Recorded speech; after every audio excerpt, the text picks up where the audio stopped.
Cześć moi drodzy, siemanko. Słuchajcie, nie wiem czy tam czytaliście, czy nie czytaliście. Udał się pierwszy autonomiczny... Udał się pierwszy przejazd autonomicznej ciężarówki, która sama przejechała całe 10 km. Czyli co? Czyli można powiedzieć, że jeszcze kilka lat, może nawet nie. I dojdzie do takiej sytuacji, że będę sobie tutaj siedział, fajera będzie się sama kręciła, tak jak w podwójnej obsadzie, tak? Sobie wrzucę kopertę, sobie zjem śniadanie, ewentualnie pójdę w kimę, a mój Dafik albo jakiś inny samochód po prostu zawiezie mnie na miejsce rozładunku i tylko sobie przejadę, podłączę. Piękna sprawa, już nie mogę się doczekać. Ale kurczę, tak chyba nie jestem do końca przekonany, czy to jest właściwa ścieżka. Bo pod tym artykułem, który się pojawił, już teraz nie pamiętam, na e-transport albo na 40 tonach. No to wiecie, tam było fajnie opisane to, że dyrektor generalny Mańka i jakiś tam minister chyba do spraw transportu niemiecki, coś w tym rodzaju, właśnie sobie przejechali te 10 km w ciężarówce, no i wszystko fajnie, ładnie, tylko gdzie tam miejsce dla kierowcy, bo ta szafa, która tam stała z boku, nie wiem, czy widzieliście to zdjęcie, to zajmowała całe miejsce dla łóżka i w ogóle dla wszystkiego, czyli siłą rzeczy w tym samochodzie kierowca i tak nie będzie miał gdzie spać. To jest taka pierwsza rzecz, która mi się w oczy rzuciła, to wiecie, to tak kurczę słaby ten MAN TGX, który założony jest do transportu dalekobieżnego, a pewnie będzie elektryczny, więc i zasięg będzie miał marny. To co, od bazy do bazy będzie jeździł tylko w kółkach, jeżeli dobrze rozumiem. To jest pierwsza taka rzecz, która rzuciła mi się w oczy. A drugie, co mi przyszło do głowy, to jest to, że ile taki samochód będzie kosztował, bo nie wiem, czy się orientujecie, czy nie, ale na przykład Volvo FH 500 na koniec 2023 roku kosztowała 120 000 euro plus podatek. No i wiadomo, do tego tam sobie doliczyć podatek, ale potem go sobie, no to mniejsza z tym już, z tymi kwestiami podatkowymi, gdzie elektryk Volvo FH kosztuje w tej chwili, kurde, 360 tysięcy euro. To jest, kurde, 3 razy tyle. To masz za jednego za jednego elektryka 3 dieselki.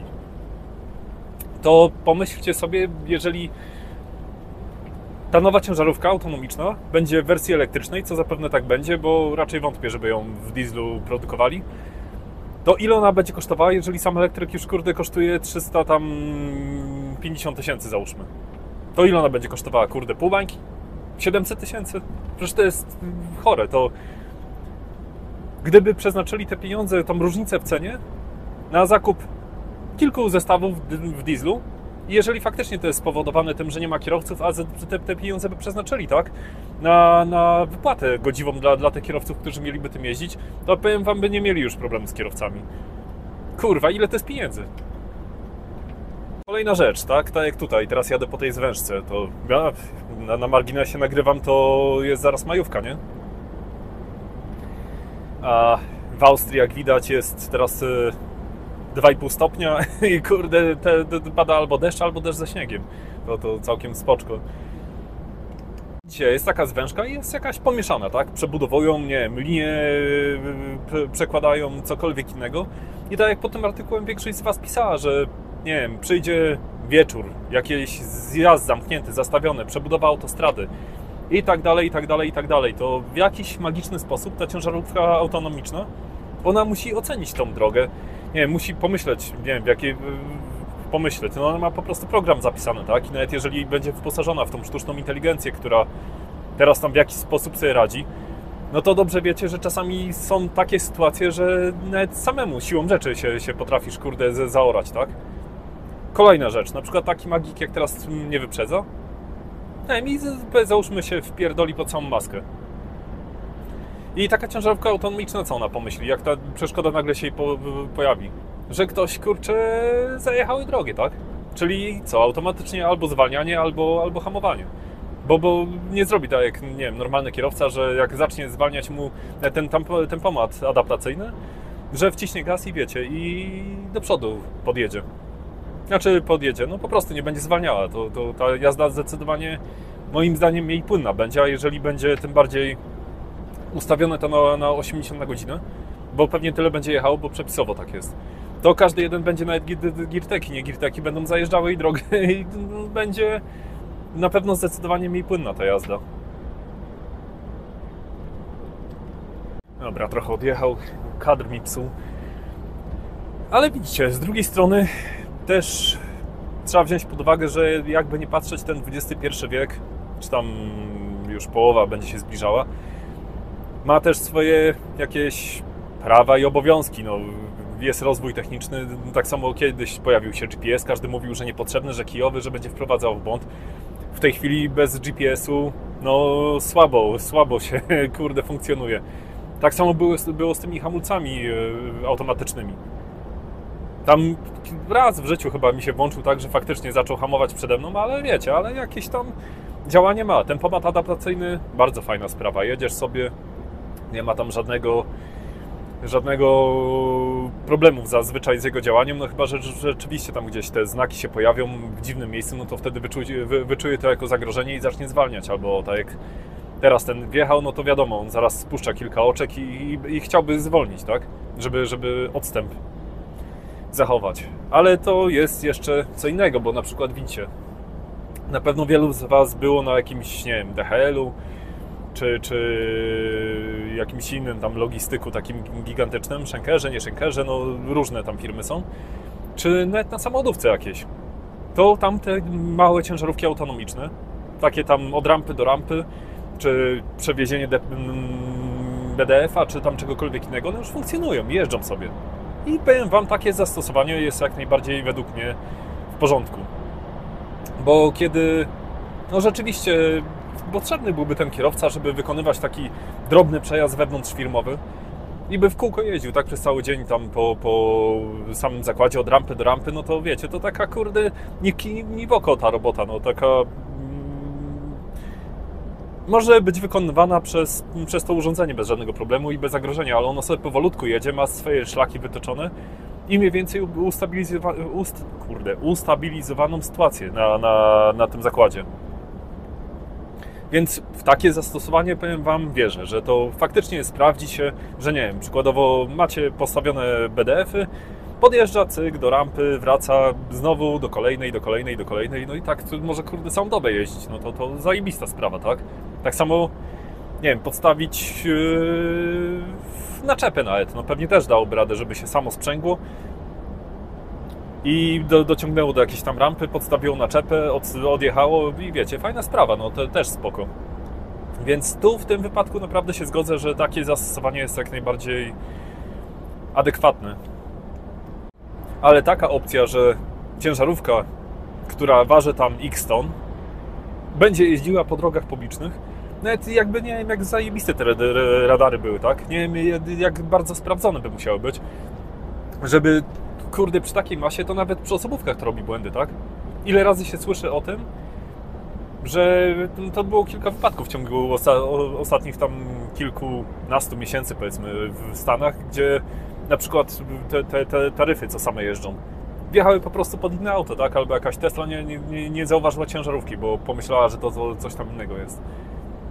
Więc wyobraźcie sobie teraz taki mały samochód, ile szkody, tam chyba były jakieś tam ofiary i tak dalej, ale duża ciężarówka rozpędzona, nie wiem, nie zauważy korka w jakiś sposób. Ten radar się, nie wiem, tak jak teraz pada deszcz ze śniegiem, albo ulewa, albo cokolwiek innego i ten radar się zabrudzi, kamery się zabrudzą i co wtedy? On na tym głównie polega, tak? Jeżeli zwłaszcza oni planują w ogóle całkowicie się pozbyć kierowców ze środka. Bo powiedzmy taka opcja, że faktycznie ten kierowca siedzi w środku, nadzoruje to, ale nie prowadzi samemu, że no, jest taka półautonomiczna jazda, że siedzisz za fajerą, tak coś takiego jak ten autopilot w Tesli, że wiecie, że siedzisz za fajerą, ona sobie tam jedzie, no i ty po prostu no, masz siedzieć, nie masz wysiadać za kierownicy. No to powiedzmy, no to jeszcze tyle o ile dojeżdżasz do celu, wiadomo, człowiek mniej zmęczony, możesz sobie wtedy rozładować, załadować, czy nie wiem, pospinać pasami, bo to też tam pozostaje do przedyskutowania, bo co, będą to robili magazynierzy, jak rozumiem. I widzicie, tutaj pojawia też się kolejny temat, bo zanim oni to wprowadzą, zanim w ogóle zacznie to jakokolwiek funkcjonować, to ci kierowcy, którzy teraz są, na przykład, nie wiem, czy ja, czy ty, czy tam ktokolwiek inny, ile jeszcze czasu będziemy jeździli? Nie wiem, 20 lat, 15, 30, no zależy kto tam w jakim wieku jest, nie? Jeżeli ja mam 35, to z założenia jeszcze pojeżdżę, nie wiem, 25 lat i fajrant. To niech net to wprowadzą tak bardziej powszechnie za 10 lat. No to już kurde będę mniej zaawansowany technicznie i technologicznie, tak? Będzie trzeba przeprowadzić kolejne szkolenia i biorąc pod uwagę, że teraz się tak mało szkoli kierowców, bo nie wiem, tu za granicą, czy Holandia, Niemcy, czy nie wiem, Danie, nie Danie, czy no, gdziekolwiek indziej, no to tych elek ciężarowych naprawdę mało jeździ. To w Polsce jest jeszcze tak dość popularne i no i teraz wiadomo, tam tych wszystkich Koreańczyków sprowadzają, czy jakichś tam Filipińczyków, czy jakichś innych, no różne nacje teraz sprowadzają. Wyobraźcie sobie teraz takiego gościa, co na przykład tam na Hegelmanie albo na jakiejś Girtece jeździ na co dzień, taki, nie wiem, świeżo sprowadzony i wsadzają go na przykład do jakiejś autonomicznej ciężarówki. To powiem wam, no jakoś tak marnie to widzę, albo inaczej. On nawet będzie jechał zwykłą, ale będzie musiał funkcjonować w tym świecie, w którym te ciężarówki będą jeździły, tak? Już teraz oni problem stanowią na drodze, jakby nie patrzeć. Bo albo się człapią, kurde, 60 na godzinę, bo nie wiedzą, gdzie mają jechać, albo tam jakieś dziwne manewry wykonują, albo jadą, kurde, nie wiem, pod zakazy. No różne tematy się z nimi zdarzają. Nie wiem, podnoszą na przykład kontener do góry, a nie ma przykręconych łapeczek. Więc powiem wam, no kurwa, no bez kitu nie widzę tego tematu jakoś tak na dłuższą metę. Owszem, kierowca siedzi w środku, nadzoruje to, kierowca doświadczony i wykwalifikowany do tego, przejeżdża na miejsce rozładunku, załadunku, robi te czynności fizycznie samemu i przede wszystkim siedzi tutaj za fajerą i to w jakiś sposób nadzoruje to urządzenie.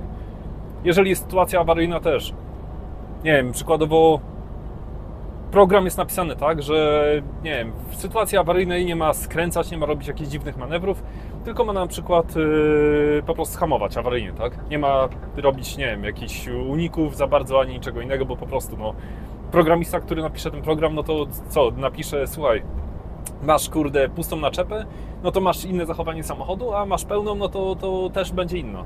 I on programując ten cały interfejs, będzie w stanie przewidzieć to, co będzie się działo na drodze. Inna sprawa, jeżeli auto będzie tak drogie i na przykład będzie załadowane bardzo drogim towarem, bo to też może być taka sytuacja i będzie jechało z punktu A do punktu B. I co? I na przykład jeżeli będą stały rząd osobówek, on czegoś nie zauważy, zacznie hamować w tej ostatniej chwili. I co? I programista to napisze tak, że no słuchaj, tam nie uderzaj w te samochody, które są przed tobą, tylko unikaj, jedź tam w barierki i kurde spadnij z mostu albo gdziekolwiek indziej. Nie wiem, człowiek ma taki naturalny odruch, że wiecie, że skręci, odbije, a maszyna już tego nie będzie miała, bo to jest maszyna, tak? Obojętnie, czy to jest sztuczna inteligencja, czy nie, no to nie ma tych zachowań ludzkich, jakby nie patrzeć. Światełko trochę odpaliłem, bo ciemno się zrobiło, tu nie wiem, jakiś tunel płatny jest, w sumie w kółku teraz tu jeżdżę, w tej weftę pod słoweńską granicę i z powrotem na Niemcy i takie tam fajne trasy, można powiedzieć. I na czym teraz skończyłem? A i właśnie, i w tym wypadku co nastąpi taka sytuacja awaryjna, no to ciężko powiedzieć, co to urządzenie, co ta ciężarówka wybierze. To znaczy w zasadzie łatwo to przewidzieć, bo po prostu wybierze to, co program będzie miał napisane. No ale dobra, słuchajcie, może się mylę, no, może mój punkt widzenia jest nie taki jak wasz i czytając właśnie, inaczej, nagrałem ten filmik dlatego, że tak sobie poczytałem komentarze, które znajdowały się pod tymi postami, to nie pamiętam już teraz, albo 40 ton, albo transport to był. I tak wiecie, przeglądam te komentarze, jeden pisze, no to teraz już po kierowcach zaraz będzie bezrobocie. Najpierw, że tam sąsiedzi za wschodniej granicy, teraz tam właśnie ci z Azji tam przyjeżdżają i że nas wygryzą, że już teraz możemy pakować walizki i tak dalej.